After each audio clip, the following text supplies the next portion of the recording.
ఈరోజు నేను గౌరవ రాజ్యసభ సభ్యులు పెద్దలు శ్రీ అయోధ్య రామరెడ్డి గారు మీ ముందుకు రావడం జరిగింది. కారణం ఏంటంటే టుడేస్ హాట్ టాపిక్ ఏంటంటే రాజ్యసభ సభ్యులు పార్టీ విడుతున్నారు అనేది పెద్ద ఎత్తున ప్రచారం చేస్తున్నారు. న్యూస్ పేపర్స్లో కానివ్వండి, లేకపోతే టెలివిజన్స్లో కానివ్వండి. మీ అందరికీ ఒక క్లారిటీ ఇవ్వాలని ఈరోజు మేము ముందుకు రావడం జరిగింది. మరో ఇద్దరు మా సహచరులు ఇద్దరు, ఒకటి పెద్దలు శ్రీ గొల్ల బాబురావు గారు, తర్వాత మేడ రఘునాథ్ రెడ్డి గారు కూడా రావాల్సింది. కానీ బాబురావు ఢిల్లీ నుంచి ఫోన్ చేశారు నాకు రాత్రి. రఘునాథ్ రెడ్డి గారు కూడా ఇవాళ మార్నింగే ఫోన్ చేశారు. మేము అనివార్య కారణాల వల్ల వివేకున్న పనుల్లో ఉండటం వల్ల రఘునాథ్ రెడ్డి గారు, అలాగే బాబురావు వారి కోడలు గారు అనుకుంటాను, హెల్త్ బాగుండలేదు, ఢిల్లీలో ఉన్నాను, రాలేకపోతున్నాను, హెల్డప్ అయిపోయాను. ఇక్కడ చెప్పండి ప్రెస్ వారికి. నేను జగన్మోహన్ రెడ్డి గారి నాయకత్వాన్ని బలపరుస్తూ వారితోనే కొనసాగడం నిర్ణయించుకున్నానని చెప్పడం జరిగిందనే విషయం కూడా ఇవాళ మా మిత్రులందరూ ముందు ఉంచడానికి చాలా సంతోషం వ్యక్తం చేస్తూ ఉన్నాను. మీ అందరికీ తెలుసు, వైఎస్ఆర్ కాంగ్రెస్ పార్టీ ఆవిర్భావానికి ముందు నుంచి కూడా నేను కానీ అదే అయోధ్య రామరెడ్డి గారు కానీ వైఎస్ఆర్ కాంగ్రెస్ పార్టీకి మరి విస్తృతంగా ప్రచారం చేస్తూ జగన్మోహన్ రెడ్డి గారి నాయకత్వాన్ని బలపరిచాం. నేనైతే అప్పటికింకా 4 సంవత్సరాలు నాకు మంత్రి పదవి ఉండగానే కూడా దాన్ని త్యజించి వైఎస్ఆర్ కాంగ్రెస్ పార్టీలోకి నేను రావటం, నేను వచ్చిన దగ్గర నుంచి జగన్మోహన్ రెడ్డి గారు కూడా నాకు ఏ విధమైనటువంటి అన్యాయం చేయలేదు. మరి పేపర్లో ఎందుకు వెళ్ళిపోతున్నాయని నా మీద రాస్తున్నారో నేను అప్పుడే 1-2 సార్లు చెప్పాను కూడా. ప్రెస్కి, మా సాక్షి పేపర్కి చెప్పాను, ఎన్టీవీకి చెప్పాను. అయినా ప్రతిరోజు మరి ఏదో సమయంలో మరి మా మీద ప్రచారం చేయటం కొంచెం నాకు బాధ అనిపించింది. ఎందుచేత బాధ అనిపించింటే, ఉన్న క్యాబినెట్ మంత్రి పదవిని విడిచిపెట్టి ఈ పార్టీలోకి వచ్చిన తర్వాత నేను ఎన్నికల్లో ఓటమి చెందిన జగన్మోహన్ రెడ్డి గారు నాకేమి నా ప్రాధాన్యత మాత్రం అది పార్టీలో కానీ లేదా అధికార పదవుల్లో కానీ నాకు ఏమాత్రం కూడా నన్ను తగ్గించలేదు. డిప్యూటీ చీఫ్ మినిస్టర్గా కూడా నాకు నా పదవిని అప్పహేళన చేయటం కూడా జరిగింది ఆయన. మరి అటువంటిప్పుడు నా వ్యక్తిత్వం కూడా మీలో అందరికీ తెలుసు. ఎక్కడ ప్రలోభాలకు లోబడో, లేకపోతే ఇంకా మంచి పదవులు ఇస్తామని ఎవరైనా ప్రలోభ పెట్టిన దానికి తల వంచో మరి నీ తత్వం కాదు నాది. నేను రాజకీయాల్లోకి వచ్చినప్పటి నుంచి నాకు మొట్టమొదటగా నాకు హైదరాబాద్లో కూడా పరిచయం పెద్దగా ఎవరితో నాకు పరిచయం లేదు. మా తూర్పుగోదావరి జిల్లాలో ఒక వెటరన్ వెరీ ప్రాంప్ట్ లీడర్ స్వర్గీయ రాయవరం మునసు గారు ఉండేవారు. వారు నన్ను తీసుకెళ్ళి రాజశేఖర రెడ్డి గారికి పరిచయం చేసి, బోసు రాజకీయాల్లో ఉన్నంతకాలం మీ వెంట ఉంటాడు, నేను ఇచ్చిన హామీ అది, మీరు ప్రోత్సహించండి అని రాజశేఖర రెడ్డి గారు చెప్పారు నన్ను. ఆ రోజు నుంచి కూడా నేను రాజశేఖర రెడ్డి గారి నాయకత్వంలోనే ఉన్నాను. కాంగ్రెస్ పార్టీలో ఉన్నప్పుడు కూడా ఏ ఒక్కరోజు, ఇది కొంచెం ఆశ్చర్యమైంది, ఏ ఒక్కరోజు ఏ పార్టీ టికెట్కి పార్టీ అధ్యక్షులు ఎవరున్నా నేను వెళ్ళి ఎప్పుడు అడగలేదు. ఒక రాజశేఖర రెడ్డి గారిని మాత్రమే కలవటం, ఆ టికెట్కి ఆ దరఖాస్తు ఆఫీసులో ఇచ్చానంటే నువ్వు వెళ్ళిపోయి పని చేసుకో, ఇక్కడ ఎందుకు ఉన్నావు, ఇంకా నేను చూసుకుంటాను నేను చెప్పడం. నేను ఆర్థికంగా స్థితిపడిన కాకపోయినా ఆయనే ఆర్థిక సహాయం చేసి నాకు మరి నన్ను ప్రోత్సహించడం కారణంగానే ఎన్ని రోజులు రాజకీయాల్లో కొనసాగాను నేను. రాజశేఖర రెడ్డి గారి తర్వాత కూడా, ఆయన మరణం తర్వాత జగన్మోహన్ రెడ్డి గారి నాయకత్వాన్ని బలపరిచిన వారు కూడా అదేవిధంగా నన్ను ప్రోత్సాహం చేశారు. అంచేత నా మీద కూడా ఎప్పుడు నాకు దైవం తర్వాత దైవం రాజశేఖర రెడ్డి గారిని భావించాను నేను. నాకు నేర్నిచ్చే కల్పవృక్షం ఎవరంటే వైఎస్ఆర్ కుటుంబం. నేను మొన్న వచ్చిన సాక్షిలో కూడా రిపోర్ట్ అయింది.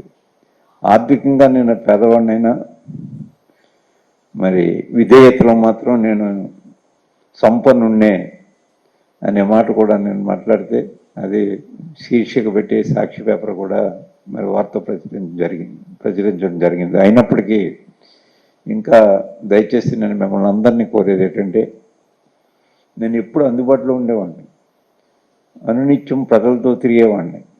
నాకేమీ వ్యాపారాలు లేవు, నాకేమీ వ్యవసాయ భూములు లేవు, నిరంతరం ప్రజలతోటే ఉండేవాడిని. నేను నా మీద ఏమైనా అనుమానం ఉన్నప్పుడు నన్ను డైరెక్ట్గా అడగండి, తప్పులేదు. డైరెక్ట్గా అడిగి ఇలా మీ మీద వార్తలు వస్తున్నాయి, పార్టీలోంచి వెళ్ళిపోతారని వాస్తవం అదంటే నేను చెప్తాను. ఇక్కడ దాచుకోవాల్సిన అవసరం లేదు అని చెప్పి ఏ ఒక్క రాజకీయ నాయకుడికి కానీ ఏ ఒక్క రాజకీయ పార్టీ కన్నా తల వంచవలసినటువంటి అవసరం నాకు అందుకంటే లేదు. నాకు వ్యాపారాల్లో ఏమీ లేనప్పుడు అక్కడ తల వంచవలసిన అవసరం నాకు ఎందుకుంటుంది? వ్యాపారస్తులే కావాల్సిన అవసరం లేదు, సక్రమమైన వ్యాపారం చేసుకునే వాళ్ళు ఎవరు. అంచేత ఆ పరిస్థితి ఉండదు. ఇది ఈ విధంగా చేస్తే this is nothing but political assassination of a person, of a political leader. దయచేసి అటువంటి వాటిలో కొంచెం మిమ్మల్ని అందరినీ రెండు చేతులు జోడించి ప్రార్థిస్తూ ఉన్నాను. దయచేసి మిమ్మల్ని అందరినీ అటువంటి వార్తలు దయచేసి ఆపించండి అని నేను కోరుతూ ఉన్నాను. ఏం చేస్తున్నాయి, ఒక వెళ్ళిపోయిలో ఉన్న ఎవరైనా ఉంటే చెప్తారు. నేను వెళ్ళిపోయే వాళ్ళని కూడా ఒకటే ప్రశ్నిస్తూ ఉన్నాను. నేను ఏ రాజకీయ నాయకులన్నా ఎవరిని ఎందుకు తయారు చేసుకున్నారో, ఒక లీడర్ని ఎందుకు తయారు చేసుకుంటారు? అన్ని విధాల నాకు అండగా తోడుగా ఉంటారనే కదా ఒక లీడర్ని తయారు చేసుకుంటాడు ఒక నాయకుడు. అటువంటప్పుడు మేము ఆర్థిక స్థితిపరణం కాదు, పార్టీ లీడర్ యొక్క దయాదాక్షిణ్యాలతో, నిజంగా మాట్లాడుతున్న దయాదాక్షిణ్యాలతో మేము పైకి వచ్చిన వాళ్ళు. ఎందుకు విడిచిపెట్టి వెళ్దాం అంటే, విడిచిపెట్టి వెళ్ళరని అంటలేదు, ఒక నైతికత ఉండాలి దేనికైనా. ఒకవేళ మనం పార్టీ విధానాలు నచ్చలేదు వెళ్ళిపోతాం అనుకున్నప్పుడు మళ్ళీ మన ప్లేస్లో పార్టీని ఇంకొకరిని నిలుపుకునేలా ఉంటే తప్పకుండా వెళ్ళిపో. అతను నేను నా యొక్క ఈ కారణం వల్ల వెళ్ళిపోతుందని చెప్పేసి వెళ్ళిపోవచ్చు, తప్పులేదు, నేను కాదని. కానీ ఇవాళ మాకు వైఎస్ఆర్ కాంగ్రెస్ పార్టీ అటు శాసన మండలిలో కానీ రాజ్యసభలో కానీ మేము రిజైన్ చేసి బయటికి వెళ్ళిపోతే మా స్థానం భర్తీ చేయలేము, కనీసం పోటీ కూడా చేయడానికి మాకు అక్కడ ఓట్లు లేవు. మరి అటువంటి సమయంలో బయటికి వెళ్ళిపోతే అది పార్టీ అధ్యక్షుడిని లేదా పార్టీని వెన్నుపోటు పొడిచినట్టే. మరొకరు మా స్థానంలో మరొకరిని భర్తీ చేయగలిగిన స్థాయిలో పార్టీ ఉన్నప్పుడు మేము బయటికి వెళ్ళిపోయినా పార్టీకి నష్టం లేదు. మరి మేము పార్టీని నష్టపెట్టాను కాదు, మమ్మల్ని ఎన్నుకుంటా, మమ్మల్ని ప్రజల ఓట్లు వేయలేదు, మాకు పార్టీ ఓట్లు వేసింది. మా పార్టీలో గెలిచిన శాసనసభ్యులు ఓట్లు వేశారు, లేదా మా పార్టీలో గెలిచిన పెద్దలు మాకు మమ్మల్ని కాపాడారు. అటువంటి పార్టీకి రెస్పాన్సిబిలిటీ, మేము పార్టీకి సమాధానం చెప్పాల్సిన బాధ్యత మా మీద ఉంది. అంటే పరోక్షంగా ప్రజలకు కూడా సమాధానం చెప్పాల్సిన బాధ్యత ఉంది.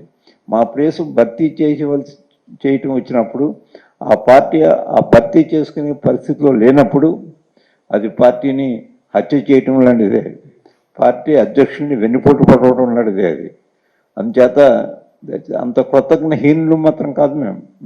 నేను కానీ అయోధ్య రామరెడ్డి గారు కానీ అంత కృతజ్ఞహీనులు మాత్రం కాదు.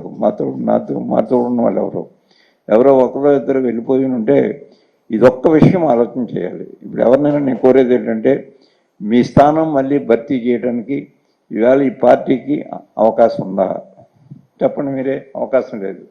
అవకాశం లేనప్పుడు మనం ఆ పార్టీని హత్య చేయడానికి ప్రయత్నం చేయకూడదు, అది నైతికత కాదు. ఇవాళ ఏం మాట్లాడుతూ ఉన్నారంటే, పార్టీ విడిచిపెట్టి వెళ్ళిపోయేటప్పుడు పార్టీని పదవిని కూడా విడిచిపెట్టేసి వెళ్ళిపోతున్నాం కదా అని అడుగుతున్నారు.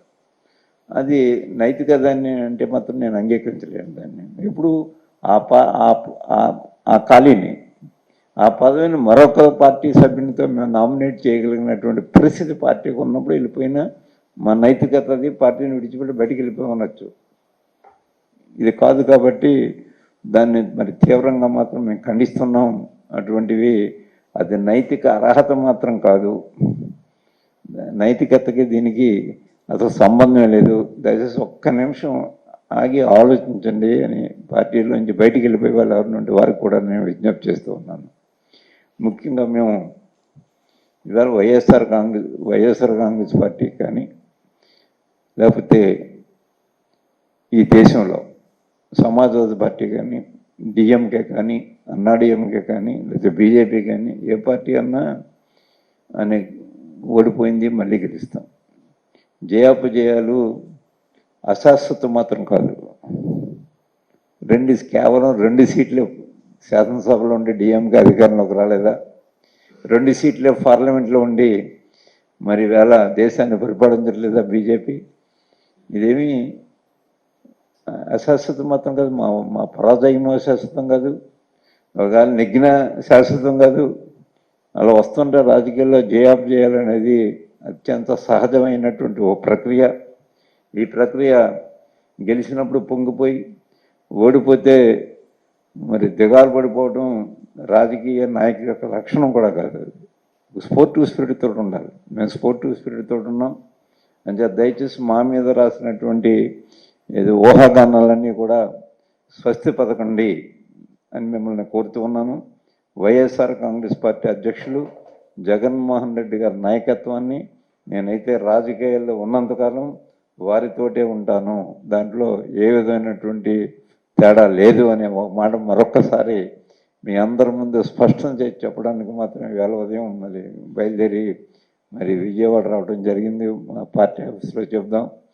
అక్కడెక్కడ నేను మాట్లాడినా అవి మరి పేపర్లో వచ్చినా కూడా మరి ఇంకా అదే పనిగా ప్రతిరోజు చేస్తున్నారు కాబట్టి దానికి ఒక పలకాలనే ఉద్దేశంతో ఈరోజు నేను ఇక్కడికి రావడం జరిగింది అనే మాట మరి మీ అందరికీ తెలియజేస్తూ, వైఎస్ఆర్ కాంగ్రెస్ పార్టీ ఈవేళ పరాజయం పొందినంత మాత్రాన అది మేమేమీ దిగులు పట్టలేదు. పరాజయానికి అనేకమైన కారణాలు ఉంటాయి. ఒక కారణమే కాదు, చాలా కారణాలు ఉంటాయి. అన్నీ తర్వాత మళ్ళీ ఎప్పుడైనా ఈవేళ